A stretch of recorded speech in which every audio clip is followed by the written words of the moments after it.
I still remember the exact second my daughter's heart broke in front of me.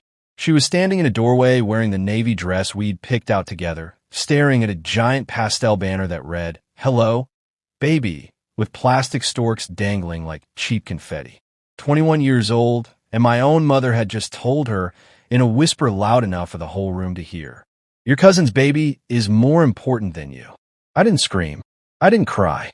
I made one phone call and burned 20 years of silence to the ground. My name is Marcus. I was 44, running a busy downtown bistro, the guy everyone called when the kitchen was on fire or a wedding party showed up drunk. I'd been divorced 8 years. My daughter, Sophie, was all I had left of the family I actually chose. She was quiet, brilliant, the kind of girl who folded handwritten notes for every guest because I want them to feel seen. We didn't have much, but we had each other, until my mother decided that family meant whoever needed the most from me that week. For years, I'd been the walking ATM with a pulse. Mom's property taxes, Dad's truck, my sister's endless, just until the baby comes. Every time I got a raise, the first call wasn't congratulations. It was, "The kids need a lake cabin, Marcus. You don't want your sister struggling, do you?" Sophie's birthdays got quietly moved. Her graduation dinner got postponed. Her name slowly disappeared from group chats while my sister's ultrasound photos flooded every screen.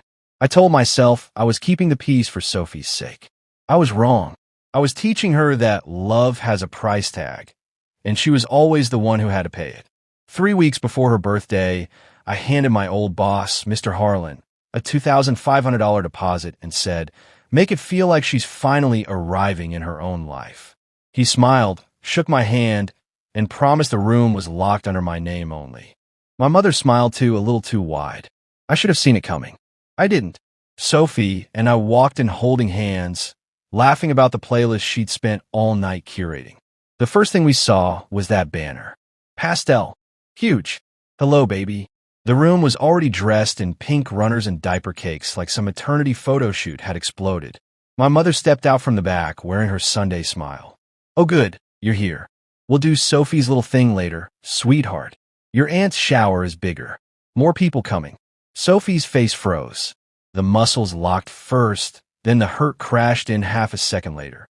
She looked at me, voice barely a whisper, "But you said this was my party." My mother leaned in, perfume thick, and said the sentence that still echoes in my nightmares. "Your sister's baby is more important."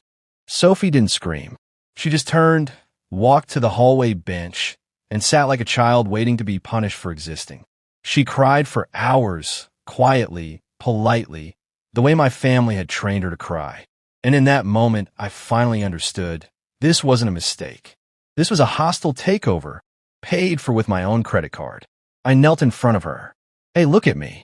She tried to smile through the tears. "Dad, please don't fight. I don't want to cause trouble."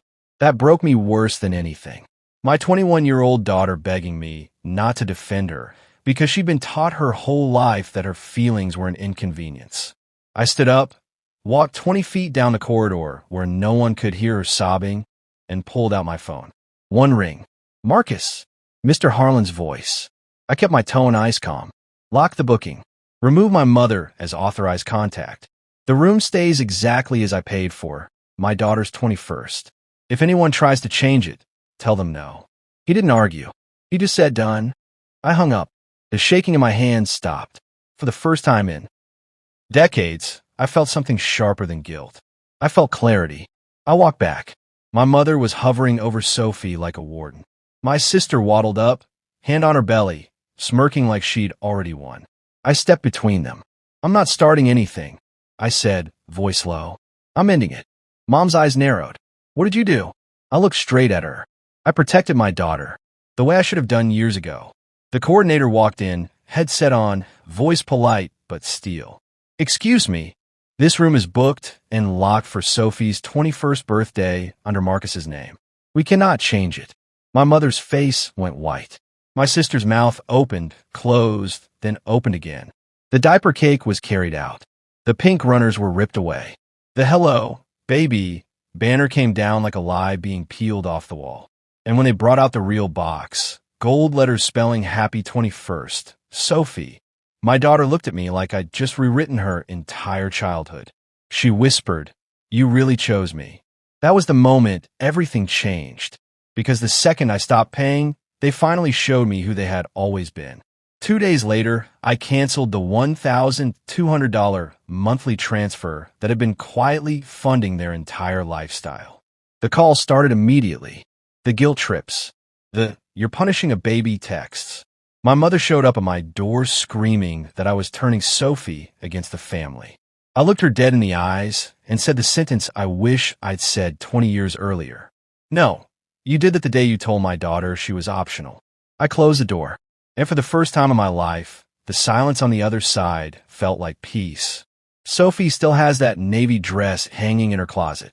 Every time I see it, I remember the girl who cried so no one would be uncomfortable, and the father who finally decided one child's pain was more important than everyone else's comfort. If this story hit you in the chest, if you've ever been the one quietly paying for a love that was never returned, drop a comment right now and tell me. Would you have made that phone call? Or would you still be protecting the peace that was slowly killing your own kid? Because some boundaries aren't dramatic. They're just overdue.